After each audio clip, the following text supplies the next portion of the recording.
Hello అండి, నమస్తే. ఇప్పుడు మాట్లాడే టాపిక్ వచ్చేసి చంద్రబాబు నాయుడు గారు నిన్న ఢిల్లీలో ఎన్డీఏ తరఫున ఢిల్లీ ఎలక్షన్ ర్యాలీలో పార్టిసిపేట్ చేసి కొన్ని ఆసక్తికర కామెంట్స్ చేశారు. ప్రెస్ మీట్ అయిన తర్వాత ఎన్నికల ర్యాలీ అయిన తర్వాత ప్రెస్ మీట్లో మాట్లాడతా.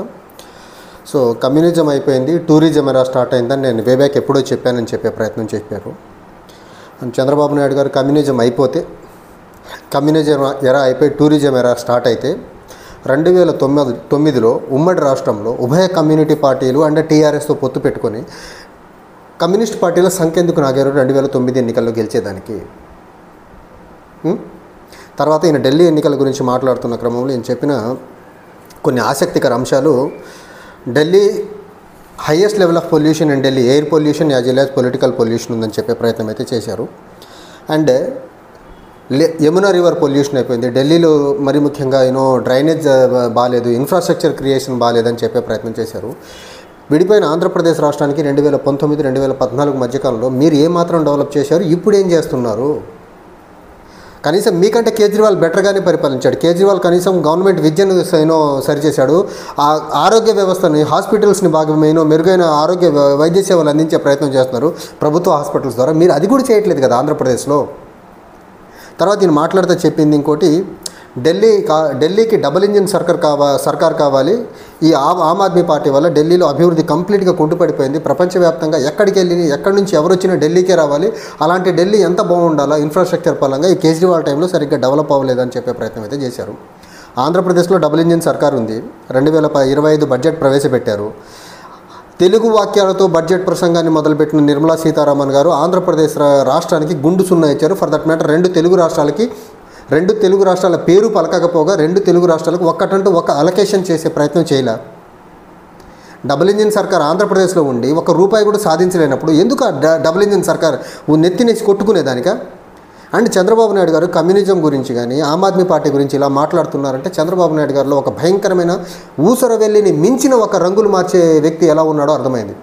ఇదే 2018-2019 మధ్యకాలంలో బీజేపీ రాష్ట్రానికి ఏమి ఇవ్వట్లేదు, బీజేపీ రాష్ట్రానికి ద్రోహం చేస్తుంది, దేశానికి ద్రోహం చేస్తుంది, నరేంద్ర మోదీ లీడర్షిప్ వల్ల దేశం మొత్తం సంకనాగిపోతుంది, అభివృద్ధి పరంగా ఎటో వెళ్ళిపోతుంది, ఈ వ్యక్తి అసలు ప్రధానిగా పనికిరాడని దేశం మొత్తం ఊదరగొట్టి ఇదే కేజ్రీవాల్ ఇంటికి వెళ్ళి ఢిల్లీలో ఇదే కేజ్రీవాల్ సంకనాకారు మీరు.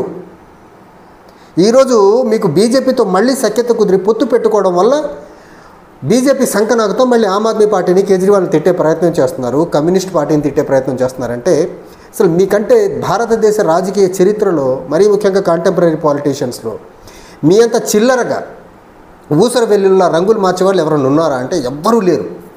మీరు ఆ నితీష్ కుమార్ చచ్చిపోయిన బీజేపీని బతికిస్తుంది మీరు ఈ దేశంలో. చచ్చిపోయిన బీజేపీని మీ రాజకీయ స్వార్థం కోసం, మీ రాజకీయ అవసరాల కోసం దేశం యొక్క విలువైన ఫ్యూచర్ మొత్తాన్ని బీజేపీకి సరెండర్ చేసి బీజేపీ ప్రభుత్వ ఏర్పాటుకి ఊసర వెల్లుల రంగులు మార్చి మీరు ఆ నితీష్ కుమారు దేశాన్ని భ్రష్టు పట్టించే బీజేపీతో కలిసి మీరు రాజకీయం చేస్తున్నారు. ఆ ప్రయత్నంలో భాగంగా ఆమ్ ఆద్మీ పార్టీని తిట్టే ప్రయత్నం చేస్తున్నారు, కమ్యూనిస్ట్ పార్టీని తిట్టే ప్రయత్నం చేస్తున్నారు. తర్వాత ఈయన చెప్పింది ఇంకోటి, 2024 బడ్జెట్లో కొన్ని అలొకేషన్స్ ఇస్తారు, తర్వాత కొన్ని ఇచ్చారు, ఇప్పుడు ఇవ్వకపోయినా పర్లేదని చెప్పే ప్రయత్నం చేశారు. మరి ఏమి ఇవ్వనప్పుడు మీరు పొత్తులో ఉండి ఉపయోగం ఏముంది? ఏమి ఇవ్వకుండా ఆంధ్రప్రదేశ్ అభివృద్ధి ఎలా జరుగుతుంది? ఏమి ఇవ్వకుండా ఆంధ్రప్రదేశ్ మీరు అనుకున్నట్టు 2047కి స్వర్ణాంధ్రప్రదేశ్ ఎలా అవుతుంది? రాష్ట్రాలకి అలొకేషన్స్ యూనియన్ బడ్జెట్ నుంచి లేకుండా 2047కి వికసిత భారత్ ఎలా అవుతుంది? అసలు ఏం డొక్క తిరుగుడు మాటలు ఇవన్నీ అసలు. నేను అనుకున్న నేను ప్రెస్తో మాట్లాడలేదు ఏంటి అనుకుంటే తెలుగు రాష్ట్రాల్లో మాట్లాడితే బీజేపీ వాళ్ళకి అర్థం కాదు, నేషనల్ మీడియా కవరేజ్ చేయదు కాబట్టి ఎలాగూ ఢిల్లీలో ఎన్డీఏ తరఫున బీజేపీ వాళ్ళ సంఖ నాకేదానికి, బీజేపీని నెత్తిని పెట్టుకుని మోసేదానికి ఎన్నికల ప్రచారానికి వెళ్తే అక్కడ నేషనల్ మీడియాతో మాట్లాడితే కవరేజ్ ఎక్కువ వస్తుందనేసి అక్కడికి వెళ్ళి బీజేపీ బడ్జెట్ని ఈ రకంగా భజన చేస్తున్నాడంటే చంద్రబాబు నాయుడు గారు మీరు రాష్ట్రానికే కాదు, ఆంధ్ర రాష్ట్రానికి, తెలుగు రాష్ట్రాలకు కాదు, మొత్తం దేశానికే ద్రోహం చేస్తున్నారు బీజేపీని ఈ రకంగా అడ్డుగోలు వెనకేసుకొని వచ్చి. తర్వాత ఈయన మాట్లాడతా ఏం చేయలేదు ఏపీ పేరు కూడా బడ్జెట్ ప్రసంగంలో ఉచ్చరించలేదని చెప్పే వాళ్ళకి మన దగ్గర శక్తి ఉంటే మనం ఎలాగన్నా అభివృద్ధి చెందొచ్చని చెప్పే మాట చెప్పారు. ఏం చేయలేదని చెప్పే వాళ్ళకి ఈయన ఇచ్చిన ఆన్సర్ మన దగ్గర శక్తి ఉంటే ఎదగచ్చంట. మరి మన దగ్గర శక్తి ఉంటే ఎదగచ్చనే జ్ఞానము, బుద్ధి, బుర్ర మీకు 2017 నుంచి 2019 మధ్య కాలంలో ఎందుకు రాలేదు? మన దగ్గర అన్నీ ఉన్నాయి, మనం ఎదుగుతాము అని చెప్పి మీరు అప్పుడు బీజేపీ నెత్తిన పోయిన బురద ఎందుకు చల్లారు? బీజేపీ ఏం చేయట్లేదు, రాష్ట్రానికి కావాల్సిన సహకారం అందించట్లేదు, అప్పుడు ఆ మాట ఎందుకు రాలేదు? ఇప్పుడు ఎందుకు వస్తుంది అంటే ఒకసారి బీజేపీతో గొడవపడి రాజకీయంగా చెతికిలు పడ్డ తర్వాత బీజేపీతో దూరంగా జరిగితే ఎలక్టోరల్ గెయిన్స్ పొందడం కష్టమవుతుందని గ్రహించిన తర్వాత ఈ రకంగా బీజేపీ ఏం చేసినా మీరు భజన చేసేదానికి పూనుకున్నారు. మరి ఏం చేయకపోయినా మన దగ్గర సత్తా ఉంటే మనం ఎదుగుతాము ఆర్థికంగా అని చెప్పే సోయి మీకు 2017 నుంచి 2019 మధ్యకాలంలో లేదా? అప్పుడు కూడా బడ్జెట్లో ఇలాంటి అలొకేషన్స్, ఇలాంటి బడ్జెట్ ఆంధ్రప్రదేశ్కి బడ్జెట్ అలొకేషన్స్ ఏం లేవు. ఇవ్వాల్సిన ప్యాకేజ్ ఇస్తామని ప్యాకేజ్ ఇవ్వాల, స్పెషల్ కేటగిరీ స్టేటస్ ఇవ్వాల, ఆంధ్రప్రదేశ్ రాష్ట్ర అభివృద్ధికి సెంటర్ సహకరించట్లేదని కదా మీరు బయటకు వచ్చి మోడీని బూతులు తిట్టించింది మీరు కానీ పవన్ కళ్యాణ్ కానీ. మరి ఇప్పుడు ఈ మాట ఎందుకు అంటున్నారు? అప్పుడు బీజేపీ ఏం చేయట్లేదని బయటకు వచ్చి ఇప్పుడు ఏం చేయకపోయినా పర్లేదంటే ఇప్పుడు ఏం చేయకపోయినా పర్లా, మీకు ఎలక్టోరల్ గెయిన్స్ జరిగితే చాలు, ఆంధ్ర రాష్ట్రంలో మీరు అధికారంలో ఉంటే చాలు, ఆ బీజేపీ ఎలానో కలా మేనేజ్ చేసి మిమ్మల్ని గెలిపిస్తుంది పొత్తులో ఉండి, ఆ గెలుపు చాలు, రాష్ట్రం ఎట్లా సంకనాకపోయినా పర్లేదు, రాష్ట్రంలో యువతకు ఉద్యోగాలు లేకపోయినా పర్లేదు అని ఈ రకంగా ఫిక్స్ అయిపోయి మీరు బీజేపీని ఈ రకంగా భజన చేసే పనిలో పూనుకున్నారా? తర్వాత ఈయన చెప్పింది ఇంకో మాట, అక్కడ ఢిల్లీ ఎలక్షన్స్ గురించి మాట్లాడుతూ కేజ్రీవాల్ గారి గురించి దుయ్యబెట్టే ప్రయత్నం చేశారు. అసలు కేజ్రీవాల్ ఎడ్యుకేషనల్ క్వాలిఫికేషన్ మీరు ఎక్కడ అసలు? కనీసంలో కనీసం కేజ్రీవాల్ ఎంతో కొంత చేశారు. మీరు విడిపోయిన ఆంధ్ర రాష్ట్రానికి ఏం చేశారు?